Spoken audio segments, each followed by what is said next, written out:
remind me to just breathe and just recognize that, yeah, things are hard and things get tough, but you're alive. Welcome to my 9-day countdown for my 23rd birthday.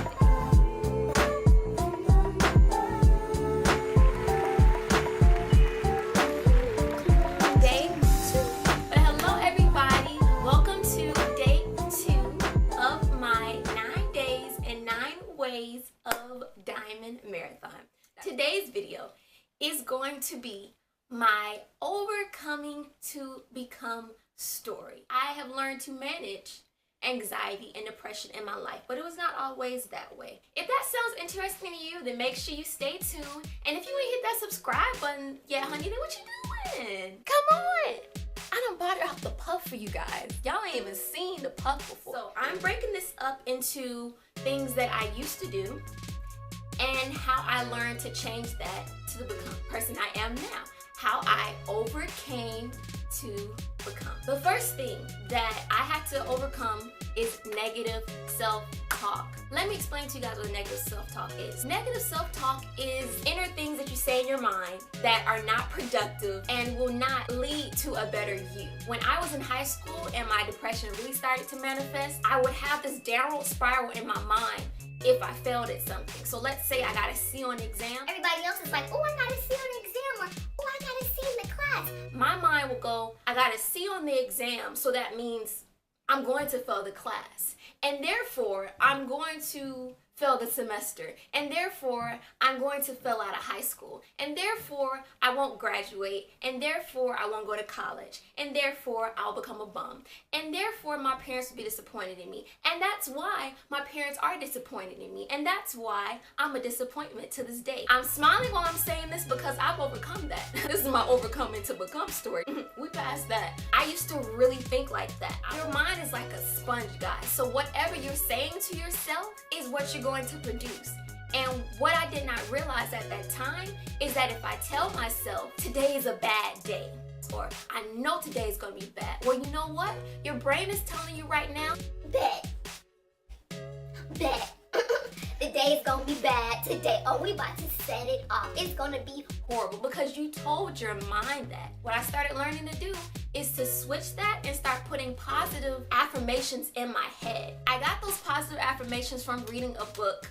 Reading books specifically, and I'm going to talk about that in a later video. That's actually one of the other days of this marathon, so stay tuned. But when I started reading books, my whole mindset changed because I realized how strong your mind is. So I stopped saying things like, oh, this is a bad day, or I hate this class. You start changing that in your mind and say, hey, today is my day, and I'm going to take claim of this day. Wow, like my mindset shifted 180, you guys, and I became more peppy and I had more zeal for life. Whatever I spoke from my life is what was going to happen. The second thing that I had to overcome to become the person that I am today in 2018 is understanding the difference between intelligence and being a hard worker. Diamond, what does that mean? What do you mean, the difference between being intelligent and being a hard worker? As you guys know, I am a psychology major. So, in a lot of Western societies, we get told as when we're kids that you're so smart, you're so intelligent, and that's great, but you want to speak positive things for yourself. But what happens a lot of times is that when we tell our kids, when we tell people that you're intelligent, you're smart, we start associating our abilities with this is already given to me because I'm smart, because I'm intelligent. And therefore, when things don't go our way, we blame it on somebody else, or we blame it on ourselves, and we start belittling ourselves because we did not meet the level of expectation that we thought we had for ourselves. Because now, I'm not saying that I'm not intelligent. Oh, Shawty is a genius in my own right. What I had to realize is that when I got into college, you have to work hard, guys. You can be smart all you want, but if you're not working hard to get what you need, then you're going to fail. Starting off in elementary school, being a straight A student, getting AB honor roll principals, you know how they tell you to work smart, not hard? Sometimes we're not even working at all because we just think that we are just given this intelligence. I know I said in the last video that I made the Dean's List, but if we're being honest, I only started doing well in college maybe these last 2 semesters. I took to college like a fish out of water.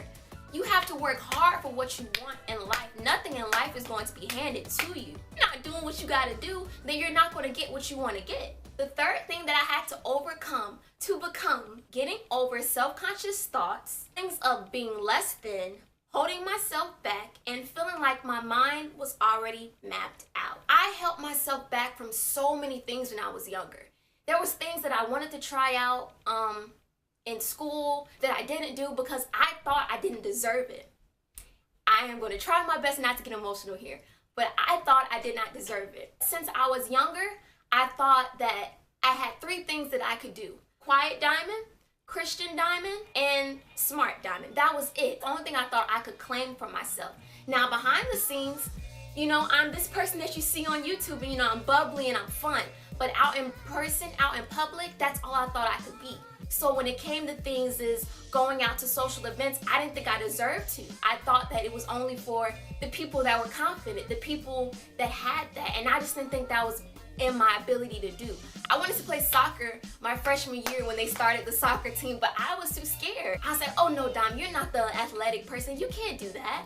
You know, you're not cool enough to do that. You're gonna get on the team and they're gonna laugh at you and say, Diamond, she's only the smart Christian quiet girl. What does she have to do with athletics? This is my mindset, guys. We think that we're born with this small tool chest of things and that's all we can be. It's all about what you tell yourself and what you allow yourself to do or what you hold yourself back from. I was scared to live. I was scared to take hold of my life because I thought that I did not deserve it. I thought that I was not worthy enough to do certain things that people were doing. I had to go on a self-love journey. A lot of people talk about it on social media, you know, you gotta love yourself before you can love anybody else. It's so true, guys, because you can never fully shine your light. You can never fully let other people in if you're afraid to even look at yourself and say, girl, you bussin'. My self-confidence before I started my YouTube channel was low. And that's why I stopped myself from doing this for so long. I had to go through a journey. You know, I had to drop some friends. Sometimes you gotta drop some friends to become your own friend. Anxiety is something that I still deal with to this day. Anxiety, if you don't know what it is, I haven't really explained it. Anxiety would be feeling nervous about the future. And so I'm going to talk about some things that make me anxious and where my anxiety shows up and how I've been able to cope with that. Procrastination is one of the main forms of where my anxiety takes form. My anxiety shows up in simple things as when I was while in college, I would have panic attacks from even having to fill out my grades for the next semester, y'all. Like, the computer freezes and I start crying and I start shaking and I can't breathe, like my chest gets tight. This shows up in what I'm afraid to go into a class that I know I turned in a bad paper in. So the entire class, I'm clenched and I feel like I'm about to faint. I'm fighting tears because I'm that nervous. I'm that ashamed of what I'm feeling or what I've turned in. How I was able to cope with that. I write lists. I noticed for myself that if I don't have kind of a guideline of what I'm going to do in the day, I'm anxious about my day. I write lists down for the month. If you guys have kind of noticed in my room, I'll have a board and it'll say November. I write what homework assignments I have to do in that month.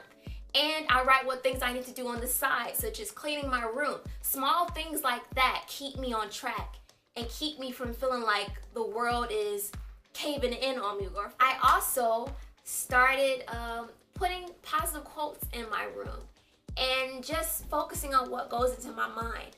Like I said earlier, when I changed my self-talk, along with changing how I think in my head, I changed what I was feeding myself, you know? I started reading more. Reading definitely helps with my anxiety and just keeps me calm, because sometimes if you don't have a mentor or you don't know where you're going, you have an anxiousness because you don't know how to get yourself to the next level. And that's something that I always want to keep striving for. I never want to feel stagnant. Just be present, you know? Sometimes we're so focused on the future, sometimes we're so focused on the past that we end up losing the present, and the present is going like that.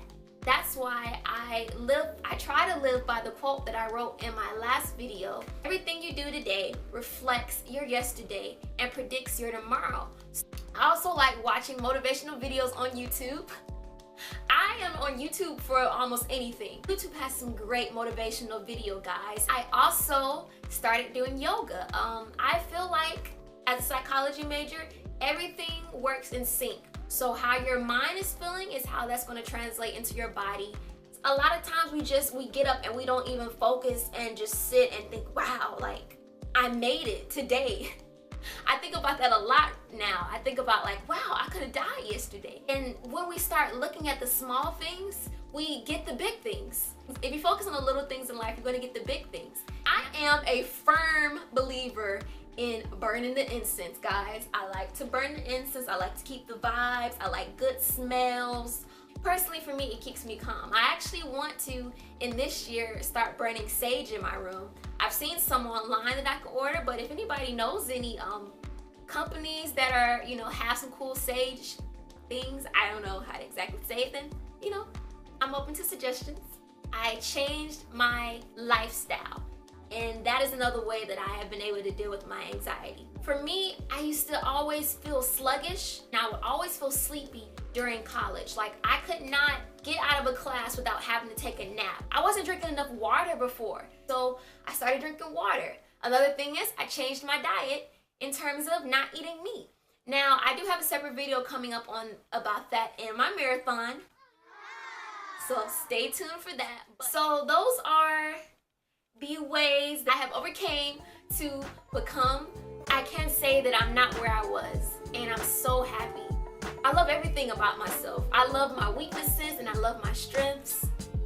And I'm happy for the things that I've done, and I'm happy for the things that I haven't done. We're capable of so much. So I would say this topic is just something I feel so passionate about because I didn't know that I could do it. We made it to 2018. You are alive today. If you're watching this video, you're alive. Somebody didn't make it today. So if you like this video, make sure you give it a thumbs up. I want to thank you guys again for tuning in to day 2 of this marathon.